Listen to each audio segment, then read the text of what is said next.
very pleased to introduce David Pressault. I met David online through Gary Bobroff, who we all know has presented to us a number of times.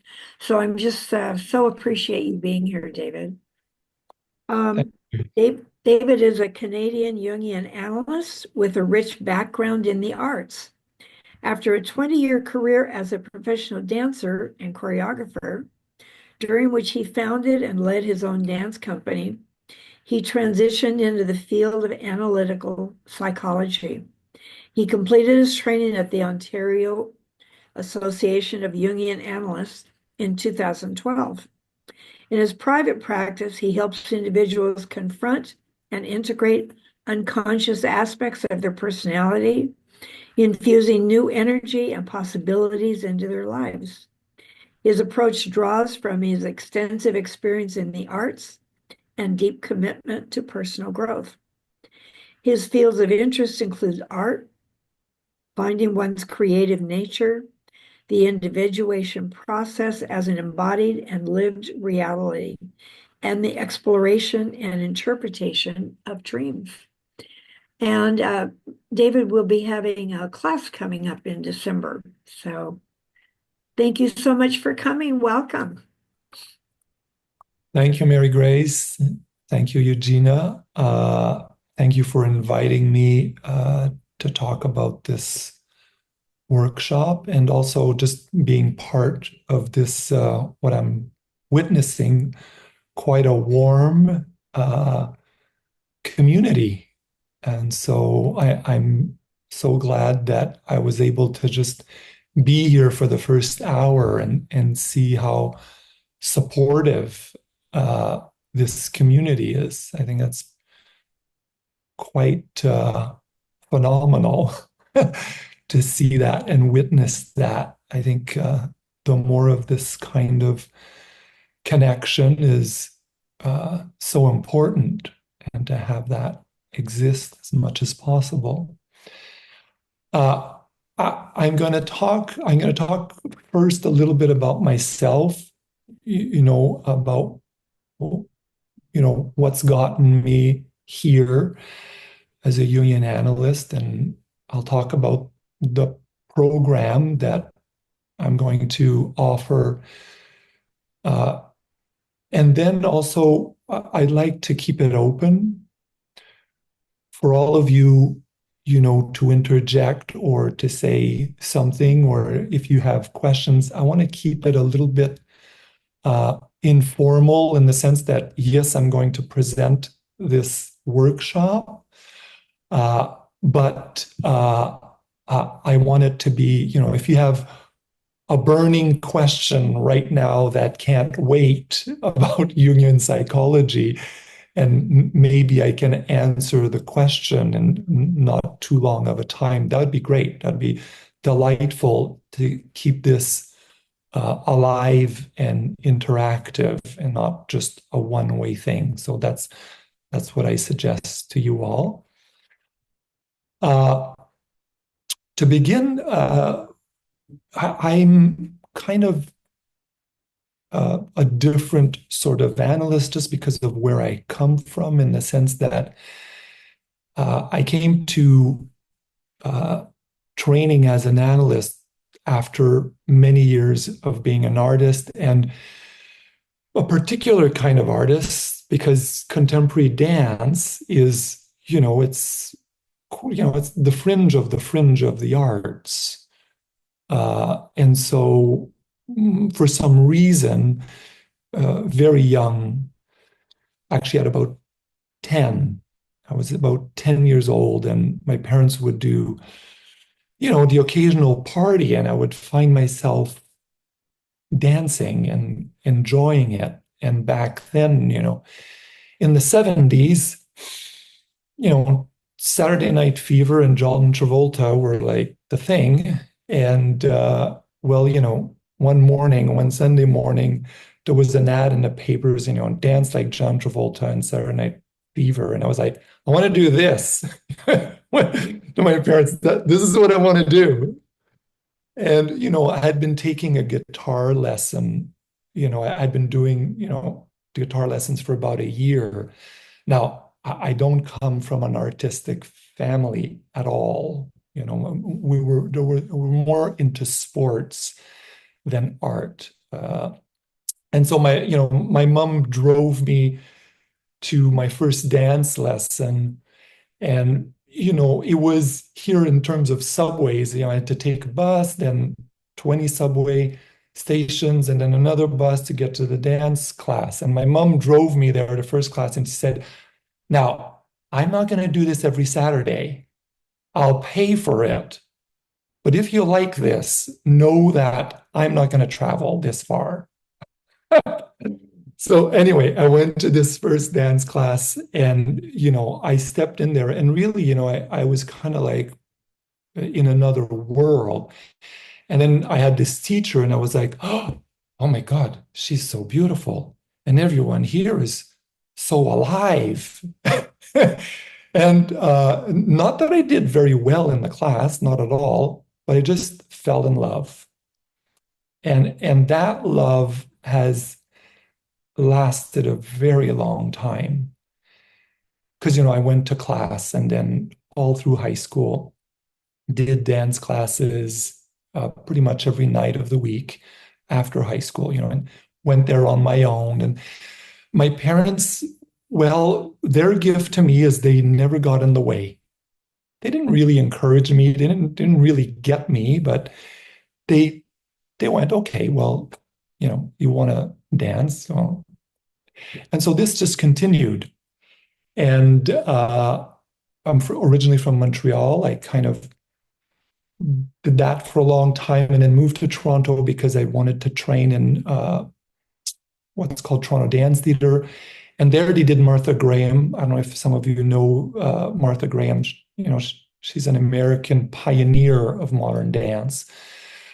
Really interesting work. And when I got to Toronto, I wasn't supposed to go there. I was supposed to go to university and then ended up, luckily, at Toronto Dance Theatre to discover a movement style that had elements of yoga, elements of Asian spirituality. It was another world. And my body, for some reason, just connected to this. And so I was then training for 3 years over there. And in that time, I remember a friend, I was doing okay, but on some level I wasn't. And a friend of mine said, maybe you should contact my analyst. And this person was a Jungian analyst. Actually, by then I was already dancing for a dance company. So from Toronto Dance Theatre, I danced in the company after that. And then I started to do analysis. I was about 25 years old. And that was another big discovery. And what happened was that the analysis changed my dancing. Like the analysis got me to really be in my body. Dance didn't. Interestingly enough, it's the analysis and letting my intuitive and imaginative side of me be free that actually helped me find my way into my body. And so my dancing changed. People, were like, whoa, what's going on with you? And all of this work, led to, getting better parts, dancing more, and eventually starting my own dance company and doing my own work. All the while, mythological themes, Jungian psychology were finding their way into my own dance creations. And so at 30, I was already thinking, I think I'd like to become an analyst one day. And I remember going to see people from this, how do we say, there's something called Dancers Transition Resource Center, which is a center to help dancers transition to the second career. Because, when you dance, you come to your 30s, it's starting to hurt. Your body's already starting to say, hey, this is taxing. And when you come to the end of your 30s, uh, it's already a long career. And so you have to, and when I went there at 30, luckily the woman there said to me, David, yes, you could stop dancing, but if you stop dancing, it's over. Like you won't be able to come back. But Jungian analysis can wait, you know. And luckily back then, you had to be 35 to enter a training uh, school in Jungian analysis. They didn't take anybody younger than 35. Now I think they do. I think you can be 30, and then if you have the experience, life experience, and then you can start to train. So I waited, and luckily I did more of my work. But then at about 38, quite a few things happened. I lost my dad. I was applying for grants. Getting grants for dancing was getting more and more difficult, more and more competitive. And I didn't get any of my grants. And I was basically kind of like, okay, what am I going to do now? Because this is starting to be too difficult. And at the time, with the passing of my dad, when we're in a situation where death is close, essential things stay and superficial things sort of get out of the way. And at that time, I went, I need to do this. I will not be happy in the long run if I don't give this a shot. And so my girlfriend at the time, she was like, and I was like, I don't have a master's because you needed to have a master's in university to do this program as a Jungian analyst. And she said, just do a dance master's, and do that. So I did that. And at the same time, I got into the training program.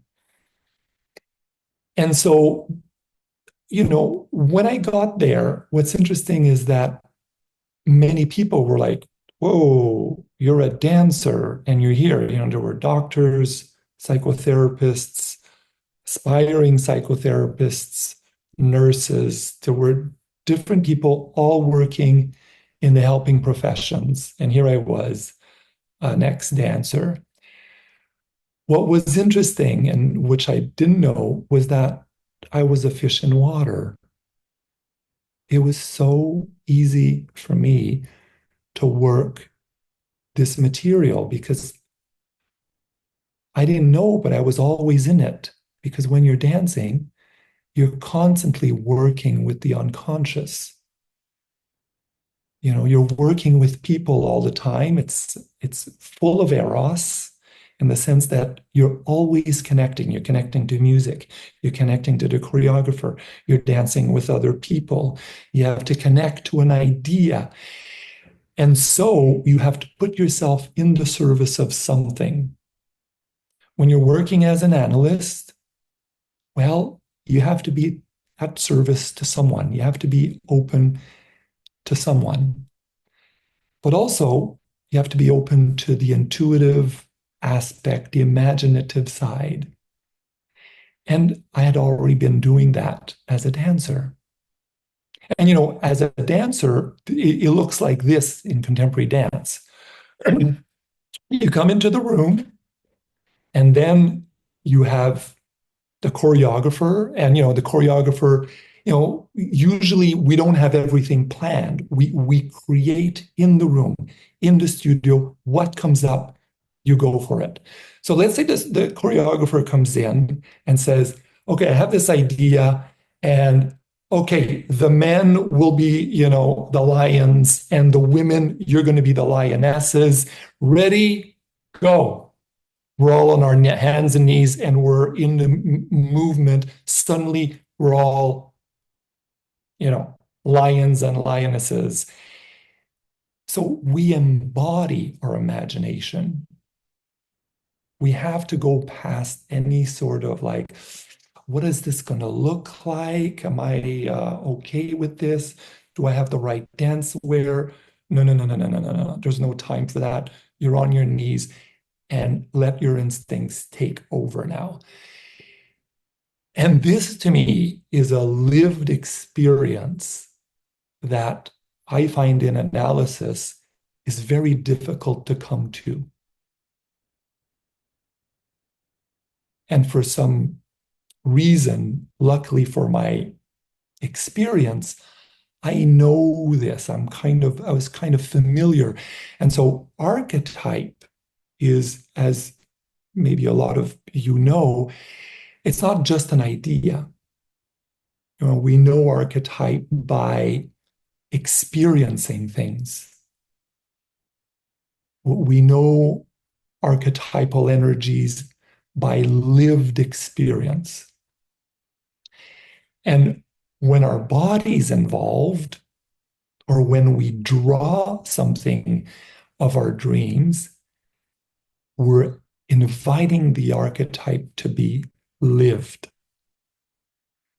Now, all this to say, when I constructed this program that which it's a 20-week program, so it's quite a continuous working journey of Jungian analysis. I wanted to have something that was different than talking about a subject and then that's it. We all go our own ways. And then, yes, this can percolate and sit with us, and all of that's great. But I wanted to take it a step further. And without it being therapy, I didn't want this to be group therapy, but I wanted something where we talk about the concept, the core concept, let's say persona. Okay, one class, let's look at Jung's view of persona. What's he really talking about? And we learn something. But then the following week, we have homework. How's your persona? What does it look like? Where did it start? Because, persona doesn't start when we have a job. It starts when we're children and we pick up and we go, oh yeah, my family doesn't like this, but they like that. So I better be like that and not like this. And this actually is very much part of, for example, our persona. And we don't realize, but it goes all the way back there. But I wanted a program where people look at a Jungian psychology, look at a core theme, and then for a week, they have questions for them. Look at yourself. You're meeting your friend. How are you showing up? You're meeting this friend. How do you show up meeting a woman? How do you show up meeting a man? What kind of persona comes out? And so give tools to, question myself, observe myself, and also journal. Because when we come to something new, let's say we continue with this persona, and I realize, wow, I smile a lot. Maybe I don't always feel like smiling. Why am I smiling? I don't even like the situation. And here I am, I have a little smile on my face. Well, this is important. This is like something that was unconscious that you're bringing to consciousness. But if you don't write it down, if you don't make something of it, it will go back to the unconscious. If you give it a little bit of a life, if you write it down in your diary and you put a little star in your diary so you can go back to it, if you make something like Today, I think it's Diana said, I have something up on my wall. I'm going to, share this with you people. Here it is. We need those kinds of physical reminders. Otherwise, it all stays inside. And the psyche being the way it is, contents that just surface to the consciousness, they will go back into the unconscious unless there is an effort to remember it. So I wanted to do this program in that sort of way where we learn something and then the next week we go, how does this apply to me? And so leave with, certain questions. And the next week we share what did I see? What came up? Or David, I didn't get this. You talked about this. It's not clear to me. Can you give us more understanding or an example? Because I didn't get that. And so have something where first week it's more theory, understanding, few questions. The next week, we've tried to see, okay, how does this apply to me? And then go a little bit deeper. And then move to another core theme. So in what it is right now, we're going to look at in the program, Jung's at first very basic understanding of psyche, which I think a lot of people don't know. And, when you train as an analyst, you read, sections of collected work 18 because he talks about psychic energy. And then I was fascinated when I started training. And this part, which you never see or very few people talk about, you understand how Jung saw our psyche in an energetic way. It's energy. He saw it as energy. And he says, it's like any energy in the world. It functions like this. You can't disqualify energy. You can hope that if you get it out of your mind, it will disappear, but it doesn't. It goes into the unconscious. And if it goes into the unconscious, well, like Freud said, it'll grow. But it's like a swamp. It won't necessarily grow the way you want it to grow. So bring it to consciousness, then it has the possibility to grow, but with a certain amount of light. And that's favorable. That's the part that human beings, we have. We have that little candle of a light. That's consciousness that's so precious to light up material that's from the unconscious. And so this is a very important initial theoretical part that I will go into. Then right after giving people tools, we're going to use these tools for 20 weeks.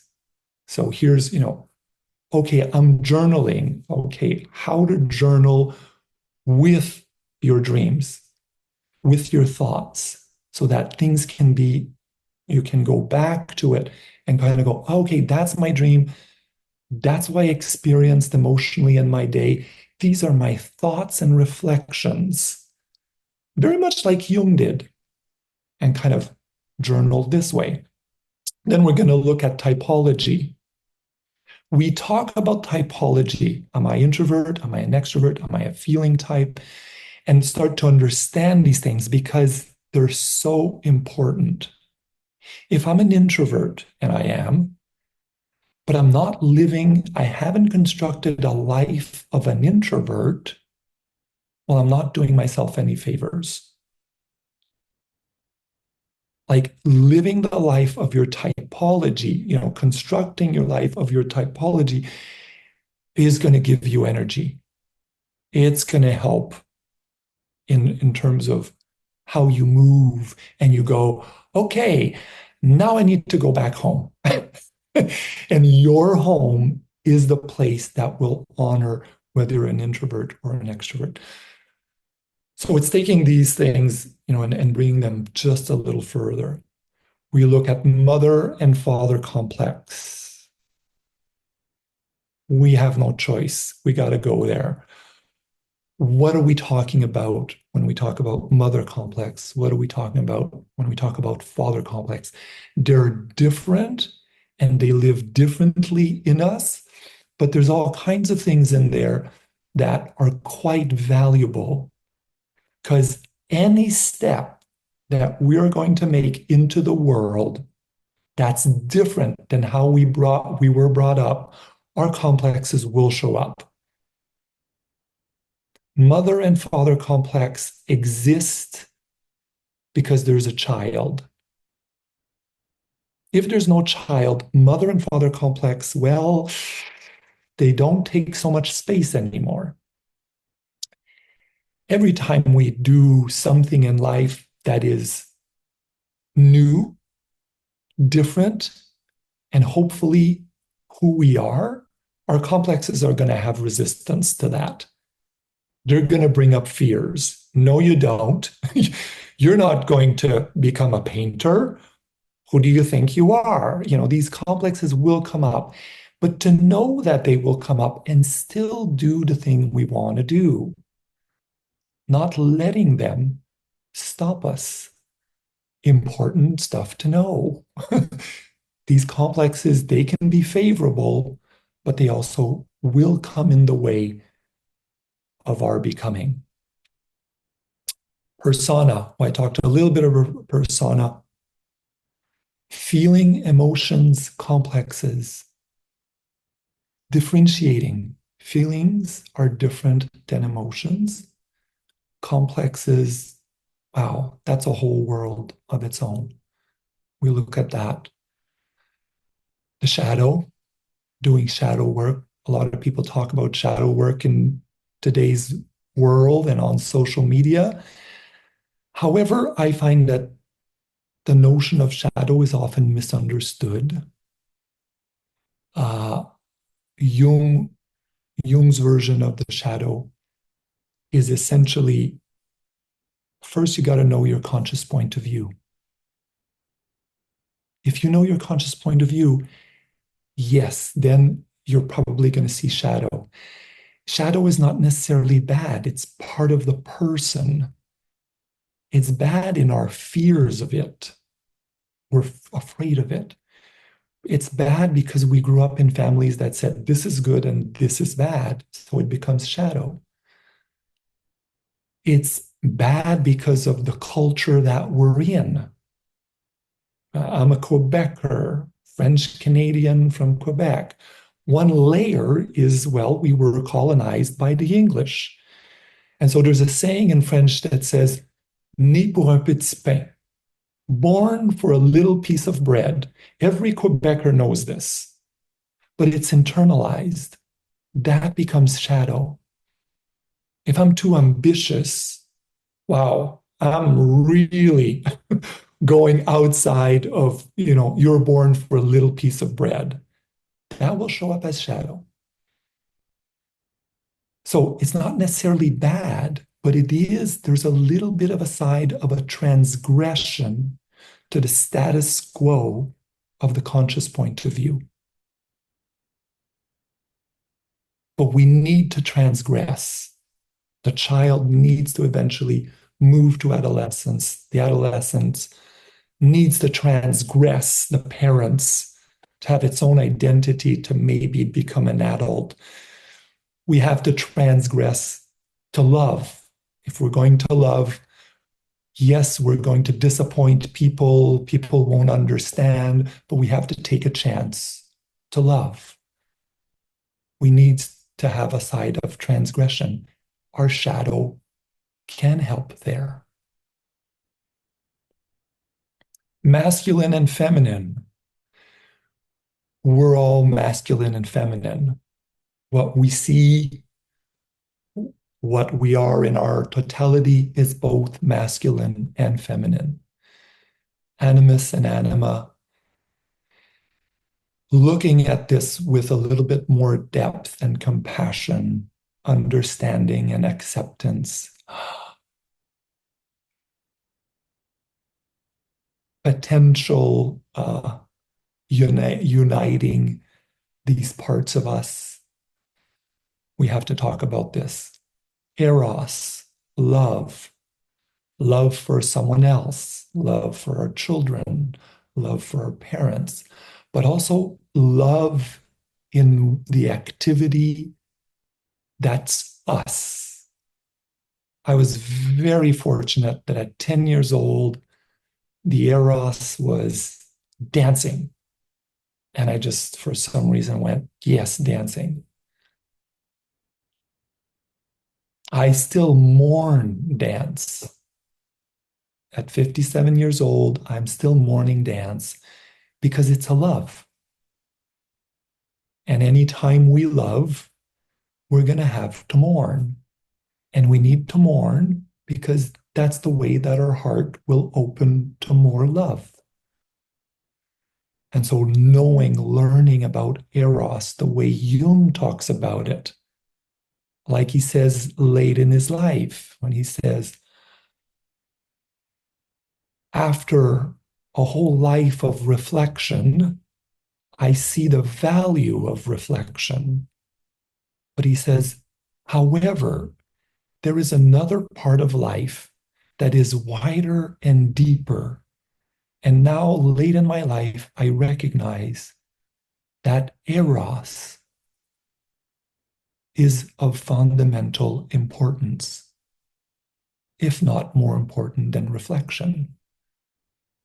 Now, he said that he was in his 80s. He was close to the end. But his understanding of Eros is so fascinating. It comes out in, maybe you'll see I have a little keyboard over there. And a year ago, I started to play piano. And for a long time, I thought, one day I'm going to play the piano. And a really good friend of mine, an American friend from Philly, who now lives here, says to me, and his name's David. He says, David, I'm tired of you talking about when you're going to play the piano. He says, you're living at your friend's house right now. He's got a piano in his home. If you don't do this now, you're never going to do it. And you need friends to call you out. And I was like, yeah, I think he's right. So I started to take lessons. I went, we'll see what happens. Well, I play every day. I don't play for long, but I get excited about playing. This is maybe a love that hopefully will last a long time. But for a year, I go to class every week, and it brings me joy to play the piano. This is Eros. If you love numbers, then go into mathematics and dive deeply in mathematics. If you love flowers, like, I think, I don't remember who, said, well, do go tend your garden. That's Eros. We have to talk about these things in life. And so there's a whole part of the course that's just talking about Eros. Dreams, there's 3 sessions just on dreams. That's closer to the end. The symbolic life. Jung chose to look at dreams in a symbolic way. What does that mean? How do we look at our dreams symbolically? And so for 3 classes, we're going to look at what that means. We're going to practice looking at dreams together and trying to interpret. I'm going to talk about tending to one's own dreams, which is really the hardest thing. And the reason it's so hard to tend to our dreams, it's because it's pure unconscious material. What is unconscious to me is not unconscious to you. I'm speaking here, and you guys, you see me, and you probably see things I can't see of myself. That's the nature of unconsciousness. when we're faced with a dream, the last person to know what's going on in our dream is ourselves because it's unconscious. And so to work with dreams is a long process of beginning to find patterns, to see the reoccurrence. Why is my mom always showing up in my dreams? Why is this celebrity always showing up in my dreams? Well, it's showing up because it represents or suggests something of you that you're not getting. And if you're not getting it, it's going to keep bringing it up. The unconscious is tenacious, it's patient with us, and will keep bringing themes until we find, I think that's maybe a little bit of what's there. And all the while, then the pattern starts to change. And over time, the unconscious brings other issues, other things. And so we're going to look at, and we're going to look at some symbols that often come up in dreams, like, cats and dogs, uh, erotic dreams. That's a favorite, being naked. Going to the bathroom and it being quite a mess. All kinds of things. Dismemberment, children, our parents, being followed, being stalked in our dreams. What does that mean? Well, that's often a shadow aspect trying to get our attention. And then inviting consciousness into a dialogue with some of this material. Also, I'm going to invite people to draw certain aspects of dreams. Once in a while, we have a dream and it's really potent. And here's a question to you all. If you're lovers of Jung, you probably heard about the Red Book. Anyone has ever opened up the Red Book of Jung? What's striking about when opening that book compared to everything else he's written? Any idea? Anyone wants to take a shot at this?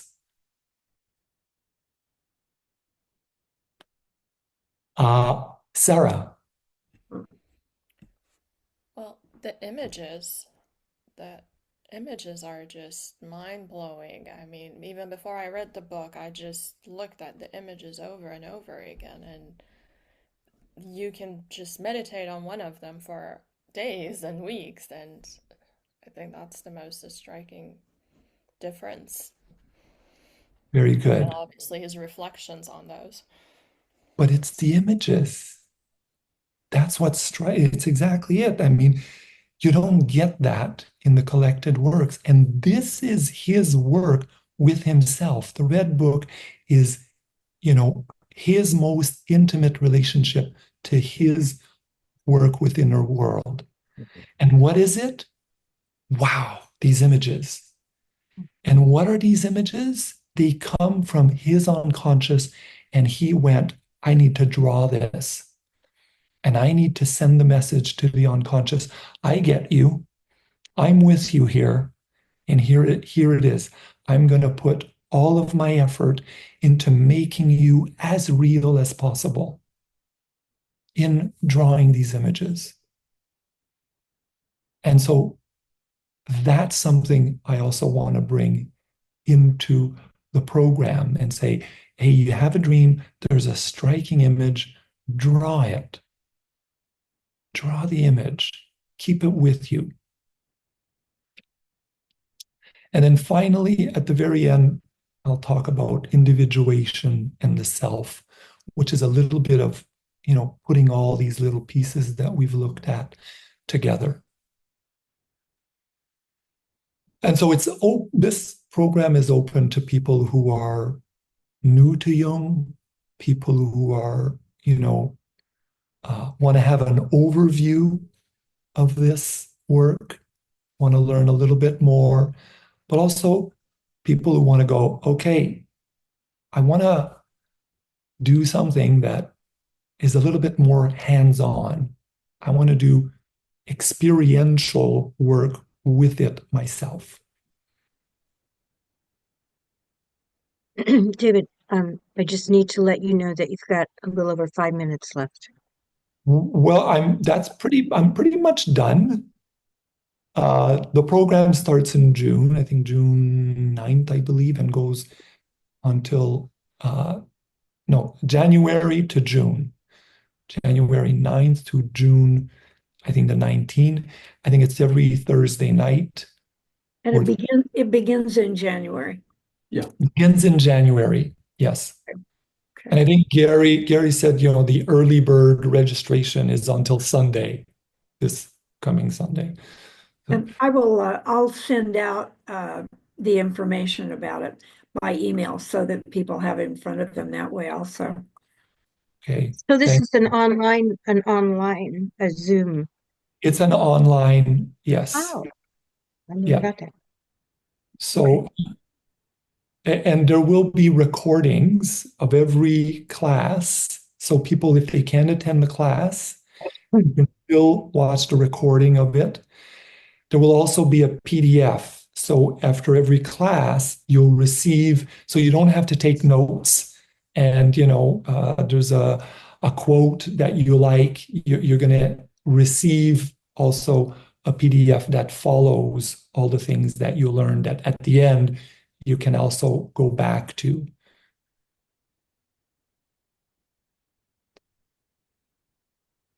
Any questions or related to the program or otherwise from anyone? So I have a question. So um, it's going to be January 9th through June 19th. So how long is that every week and how many hours at each time? It's 2 hours each meeting, and it's 4 weeks on, 1 week off. So we'll do 4 weeks in a row, then we'll have a week off, and then do 4 weeks. And so in those space, we basically see two themes and two discussions, have a break, two themes, two discussions, have a break. And Thank you. what time is that, David? It's, I believe it's for Eastern time, it's 7 o'clock. I think Western, like in California, it'll be 4 in the 4 afternoon. o'clock then. Okay, great. Good. Not 4 a.m. No, not 4 a.m. That's my schedule. I'm sure there's somewhere in the world that it'll be 4 a.m., but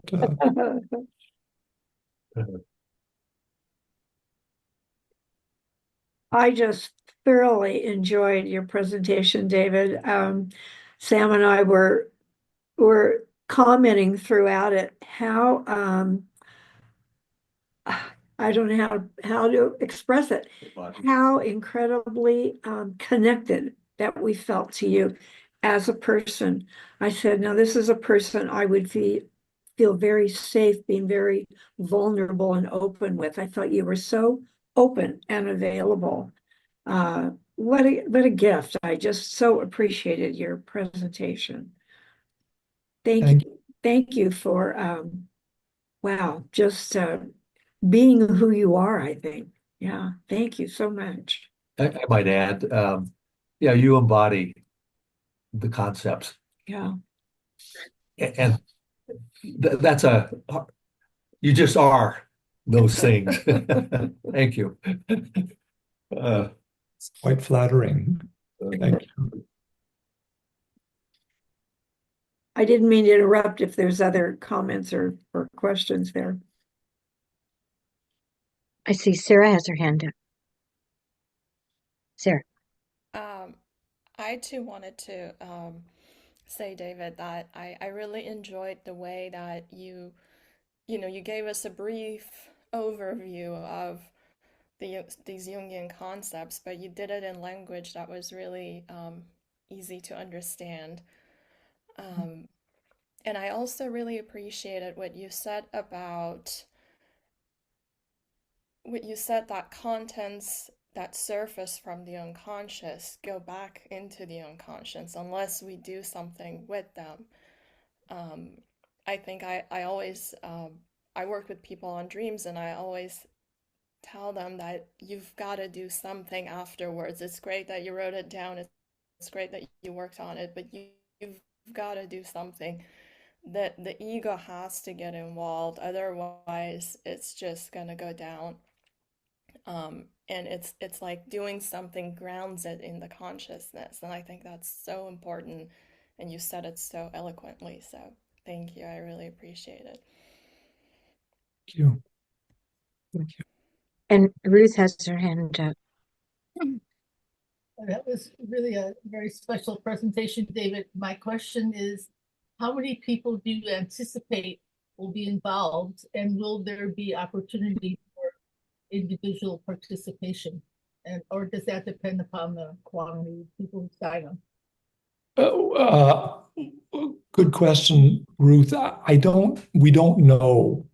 It's too soon to know how many people will attend. The second part, when we look at, as part of the theory and the core concept, the second part is for people to interact, is for people to talk. Now, this has to be monitored. I found, here, very interesting people can talk, but, there's like a 2 minute sort of like, you try to stay within 2 minutes. And we need to do that with this kind of work. But I want people to come up with questions. I want people to share, because this is so rich to hear other people's understanding and how they lived, let's say, a question that was given to them. Because everyone learns by listening to other people's experience. And so I wanted this to be really part of the program. So yes, there will be, every second week is all about that response and people sharing or bringing questions on what their experience was the week prior with the material. Does that answer your question? Another thing, will we be asked to create images as well as part of the course? Is that, that plan? Yes, when we come to, for example, complexes and dreams, I'm going to invite people to draw. I won't make people draw. I won't make people do anything. I'm going to suggest. People will do this program. Everyone is an adult. They will choose what is for them. And so the investment in this can be, I'm going to do this 120%, or it can be, I'm going to do this 50%. That's the energy I have. That's fine. I just hope that people at the end are like, oh, that was interesting. That changed. And hopefully for some of the things that they've tried, they'll keep doing that in the future. Or some people will just go, wow, I didn't know Jung. This is fascinating. And, this is the beginning of their journey into, deeper work in Jungian analysis or Jungian psychology. Thank you. Are there any other questions for David? What a fascinating presentation, David. I think that we're all salivating. You gave us so much information and put it together so beautifully and make this so appealing. Thank you very much for bringing this to us. Thank you. We're grateful. Well, wonderful, wonderful morning. Thank you, David. Yes. Thank you so much for having me. And it was just a delight to be here this morning in the first hour and hear all the sharing and how close and connected this community is. I think it's just Wonderful. Good work. Keep it up. We need more of this. And you're welcome. It's open. We're open and Welcome welcoming. anytime. You can use the same link no matter what the date is. Okay. Okay. I might drop Same in. time. Right? Same time as the kid. Yeah. So thank you. Thank you very much. And Mary Grace, gratefully, thank you. You'll be sending out the information about the course. And so we'll all have that. Yeah, Appreciate it. thank you. Yeah. Okay, kids. We're going to look forward to information and we're looking forward to planning for next week. So next week, our